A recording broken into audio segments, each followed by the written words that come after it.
একজন স্টুডেন্টের কতখানি সময় রাখা উচিত তার আইএলটিএস প্রিপারেশনের জন্য? How many hours should I study for IELTS everyday? IELTS preparation শুরু করার সময় কোন জিনিসটার উপরে সবথেকে বেশি ফোকাস করা উচিত? অনেকে আছে যারা নতুন নতুন আইএলটিএস প্রিপারেশন নিয়ে শুরু করছে এবং তাদের একটা কমন কোয়েশ্চেন থাকে যে তারা যদি প্রশ্নের ভুল উত্তর দেয় সেক্ষেত্রে তাদের কোনো নেগেটিভ মার্কিং আছে নাকি? Hello everyone, welcome back to my channel and today's video is going to be super helpful for all of you preparing for IELTS exam.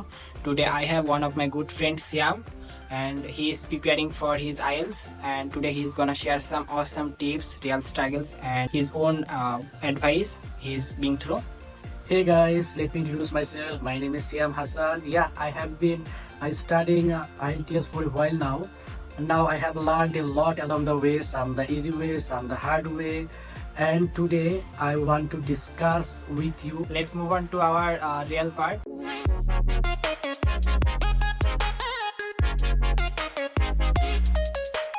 Basically IELTS exam হচ্ছে এমন একটি পরীক্ষা যেখানে তোমাদের ইংরেজি বলা ও বোঝার ক্ষমতাকে যাচাই করা হয় এবং সাথে সাথে তোমাদের যে কথা বলার ধরন আছে সেটাকে যাচাই করা হয়। সো আমি ফার্স্ট তোমাদের একটা কথা বলতে চাই, যারা মুখস্থ করার অভ্যাস আছে তারা মুখস্থ করার অভ্যাসটি যত দ্রুত সম্ভব পরিহার করো। সিয়াম, ইউ আর অ্যাবসলিউটলি রাইট, কারণ ম্যাক্সিমাম ক্ষেত্রে দেখা যায় যে বেশিরভাগ স্টুডেন্টরা এই কাজটাই করে থাকে যে তারা সব জিনিস মুখস্থ করতে চায়, কিন্তু আমি বলবো এখানে মুখস্থ করে খুব বেশি ইমপ্রুভ করার কোনো সুযোগ নেই। কারণ আইএলটিএসে কী প্রশ্ন আসতে যাচ্ছে, আপনার এক্সামিনার আপনাকে কী ধরনের প্রশ্ন জিজ্ঞাসা করবে এটা সম্পর্কে জানা বলতে গেলে অসম্ভব। সো এখানে যদি আপনি মুখস্থ করেন এটা আপনার জন্য অনেক বড় একটা বোকামি হবে। হ্যাঁ, অবশ্যই ঠিক বলেছো। কারণ অনেকেই বলবে আপনাদের যে ক্যামব্রিজে বা অন্য কোনো বই থেকে বিভিন্ন কোশ্চেন টাইপগুলো মুখস্থ করো বা অন্য কিছু করো, তো এটা বোকামি হবে। শুধু একটা কাজ করতে পারেন আপনারা, সেটা হচ্ছে বিভিন্ন টপিক সম্পর্কে ধারণা দিতে পারেন, কারণ ধারণার বাইরে আপনি কোনো কিছু করেই ইমপ্রুভ করতে পারবেন না। সো সিয়াম, অনেক স্টুডেন্টদেরই কিছু প্রশ্ন থেকে যায় যখন তারা নতুন নতুন আইএলটিএস সম্পর্কে জানা শুরু করে অথবা আইএলটিএস এর প্রিপারেশন নেওয়ার কাজটা শুরু করে। সো আমরা আজকে চেষ্টা করবো এই প্রশ্নগুলো নিয়ে একটু কথা বলার। সো এখন আমি তোমাকে কিছু প্রশ্ন জিজ্ঞাসা করবো এবং তুমি চেষ্টা করবে যে এই প্রশ্নগুলোর উত্তর দেওয়ার। হ্যাঁ, অবশ্যই, ক্যারি অন। প্রথম প্রশ্নটা হচ্ছে, একজন স্টুডেন্টের কতখানি সময় রাখা উচিত তার আইএলটিএস প্রিপারেশনের জন্য? That depends on your English, because বেশিরভাগ স্টুডেন্ট অনেক সমস্যার সম্মুখীন হয়, সো তাদের এই বাধা বিপত্তি দূর করতে অনেক সময় লেগে যায়। বাট ইভেন অনেকেই আছে যারা 2 মাস বা 1 মাসের মধ্যে আইটিএস এক্সাম শেষ করে ফেলছে। So I prefer that 3 to 4 months is enough for IELTS preparation. But যদি তোমার কোনো সমস্যা থেকে থাকে তো ফার্স্ট সেটাকে ইমপ্রুভ করো, দেন তুমি আইএলটিএস এক্সামের জন্য অ্যাপ্লাই করো। So you mean that 3 to 4 months is enough? Yes, enough.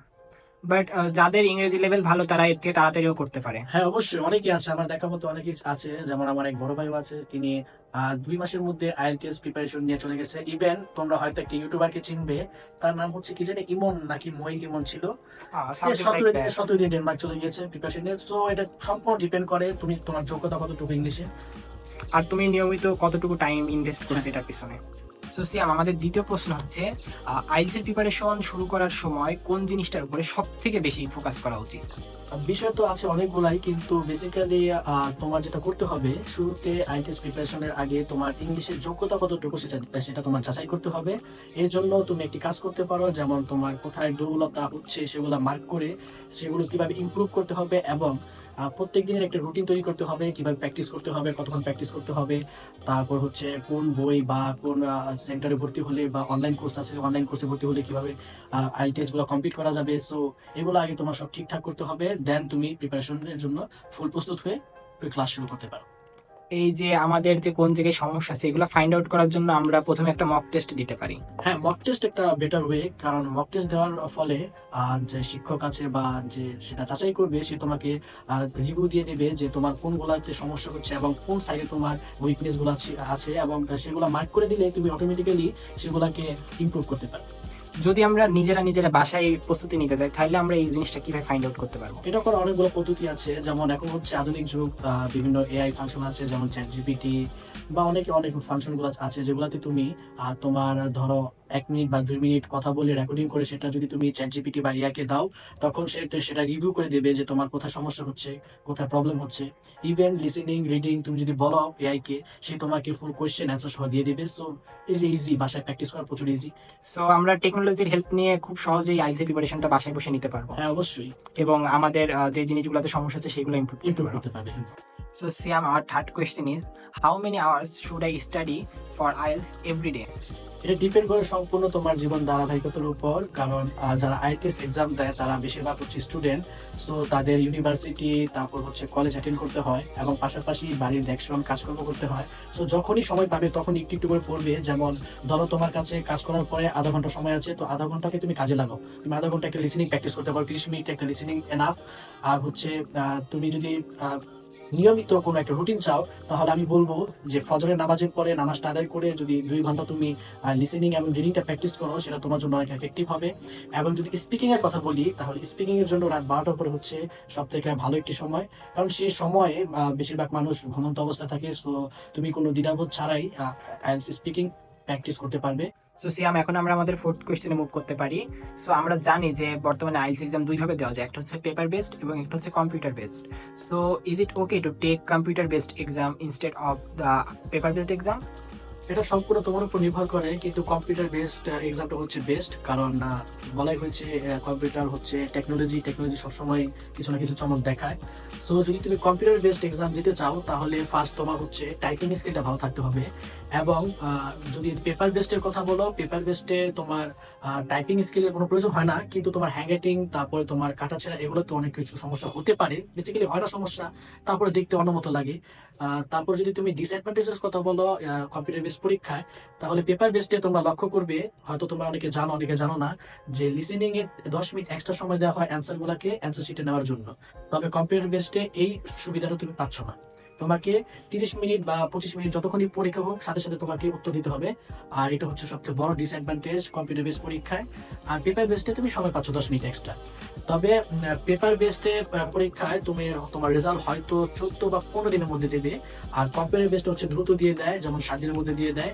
এবং কম্পিউটার বেসড এক্সামে আরেকটি সবচেয়ে বড় অ্যাডভান্টেজ হচ্ছে, তুমি যদি কোনো এক মডিউলে খারাপ করো বা কম মার্ক আসে তোমার আশা অনুযায়ী, সেটা তুমি এক্সট্রা চার্জ দিয়ে কম্পিউটার বেসডে আবার সেই মডিউল দিতে পারবে। কিন্তু তুমি যদি পেপার টেস্টে পরীক্ষা দাও, একটা মডিউল যদি খারাপ হয়, তোমাকে যদি তুমি আবার পরীক্ষা দিতে চাও, তাহলে সম্পূর্ণ পরীক্ষাটা আবার দিতে হবে। তো এখন যেটা শোনা যাচ্ছে যে 25,000 টাকার মতো একটা আইএলটিএস পরীক্ষার ফি হয়ে গেছে। তো বারবার টাকাটা তোমরা যদি জলে ফালাও, তাহলে আমার মতে এটা উচিত না। কম্পিউটার বেস যদি পরীক্ষা দিতে পারো, তাহলে সব থেকে ভালো হয়, কিন্তু এর জন্য অবশ্যই তোমাদের টাইপিং স্কিলটা বাড়াতে হবে। সো আমাদের যদি টাইপিং স্কিল ভালো থাকে, তাহলে আমরা কম্পিউটার বেসড অবশ্যই এক্সামটা আমি দিতে পারি। প্রিফার করি কম্পিউটার বেস, তাহলে তোমাদের দেওয়া উচিত। সো সিয়াম, আমাদের ফিফথ কোয়েশ্চেন ইজ, তুমি কি মনে করো what band score is consider as a good band score?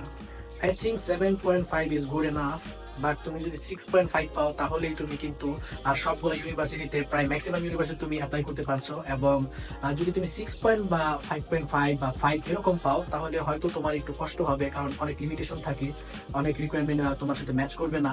যেমন একটা স্টুডেন্টের রিকোয়ারমেন্ট থাকে কোন সাবজেক্ট নিয়ে পড়বে, কোন ভালো সাবজেক্ট নিয়ে পড়বে, কোন ইউনিভার্সিটিতে ভর্তি হবে, সবকিছু একটা প্রি প্ল্যান থাকে। সো তুমি যদি ওই প্রি প্ল্যান অনুযায়ী যেতে চাও, তাহলে 6.5 থেকে 7.5 এর মধ্যে তোমার ব্যান্ড স্কোরটা তোমার মাস্ট বি রাখতেই হবে। সো এটা স্টুডেন্টের উপরে ডিপেন্ড করে, তার ড্রিমের উপরে ডিপেন্ড করে। এটা তাদের সম্পূর্ণ তাদের ড্রিমের উপর নির্ভর করে এবং তাদের কি সাবজেক্টে পড়বে সেটার উপর নির্ভর করে। বাট 6.5 থেকে 7.5 এর মধ্যে ব্যান্ড স্কোরটা রাখলে তারা সব ধরনের সাবজেক্টে সব ইউনিভার্সিটিতে অ্যাপ্লাই করতে পারবে। 6.5 আর 6.5 থেকে 7.5 যদি এর মধ্যে যদি ব্যান্ড স্কোরটা রাখতে পারে, তাহলে আমি বলতেছি এটা বলে না, আর লাগবে না কিছু। আমাদের সিক্সথ কোয়েশ্চেন ইজ যে অনেকে আছে যারা নতুন নতুন আইএলটিএস প্রিপারেশন নেওয়া শুরু করছে, এবং তাদের একটা কমন কোয়েশ্চেন থাকে যে তারা যদি প্রশ্নের ভুল উত্তর দেয়, সেক্ষেত্রে তাদের কোনো নেগেটিভ মার্কিং আছে নাকি? না, এটা কোনো নেগেটিভ মার্কিং নেই, তবে এখানে একটা কিন্তু আছে। যদি তুমি বলো রিডিং এবং লিসেনিং এর কথা, তো সেখানে তোমার একটি মার্কও কাটা যাবে না, ভুল মানে ভুল, কোনো মার্ক কাটা যাবে না তোমার এক্সট্রা। তবে তুমি যদি রাইটিং আর স্পিকিং এর কথা বলো, তুমি কিন্তু হয়তো জানো যে রাইটিং আর স্পিকিং এ সরাসরি ব্যান্ড দেওয়া হয়। সো এগুলো তো কোনো নাম্বার থাকে না, মার্কিং থাকে না, তো ডাইরেক্ট ব্যান্ড দেওয়া হয়। যদি তুমি 4টার বেশি করে ভুল করো, তাহলে হয়তো বা তারা 1 করে ব্যান্ড কাটতে পারে। তবে এর সম্ভাবনা 50-50%। সো আমরা বলতে পারবো না, এটা সম্পূর্ণ নির্ভর করে পরীক্ষকের উপর। সো তার মানে আমরা যদি রিডিং এবং লিসেনিং এর ক্ষেত্রে কোনো কোয়েশ্চেন নিয়ে আমাদের যদি কনফিউশন থাকে, তাহলে আমরা চেষ্টা করবো যে ওইটা লিখে আসার, কারণ এখানে একটা সম্ভাবনা থাকে যে ওইটা ঠিকও হইলেও হইতে পারে। হ্যাঁ, অবশ্যই, কারণ যেহেতু তোমার কাছে সময় থাকবে, অবশ্যই সময় থাকবে, 1 ঘন্টা অনেক সময়। সো সেই সময়টার মধ্যে তুমি চেষ্টা করো, যদি নাও পারো তারপর তোমার আন্দাজে বা তোমার ধরো তুমি মনে চাইলো যে 20 দাগিয়ে দিই, তো দাগিয়ে দিয়ে আসলা, তো তোমার তো এটা কোনো মার্কিং কাটা যাবে না, তো এটা কোনো সমস্যা হবে না। তো ফাঁকা রেখে আসার কোনো কারণ ফাঁকা রাখার নাই। কোনো কারণ নেই। তো সিয়াম, এইগুলো ছিল হচ্ছে আমাদের কিছু কমন কোয়েশ্চেন্স। এখন আমরা একটু তোমার এক্সপিরিয়েন্স নিয়ে কথা বলবো, এবং যদি তুমি কিছু টিপস দিতে চাও আমাদের ভিউয়ার্সদের তাহলে তুমি সেটা দিতে পারো। কথা বলে অনেক ভালো লাগলো তোমাদের সাথে, এবং নামজিকে অনেক অনেক শুক্রিয়া, সে আমাকে আজকে এখানে ডেকে এনে একটা সম্মান দিয়েছে। সো যদি টিপস এর কথা বলি, অনেক টিপসই আছে। যেমন যদি রিডিং এর কথা বলি, তো তোমরা সবসময় একটা জিনিস মনে রাখবা, রিডিং এ কিওয়ার্ড অনেক ইম্পর্টেন্ট।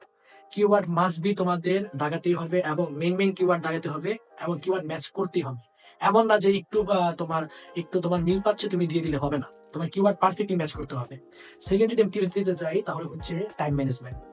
আইএলটিএস এর সবচেয়ে বড় বাধা হচ্ছে টাইম ম্যানেজমেন্ট, কারণ অনেকে এই স্বল্প সময়ে এতগুলো কোয়েশ্চেন উত্তর দিতে পারে।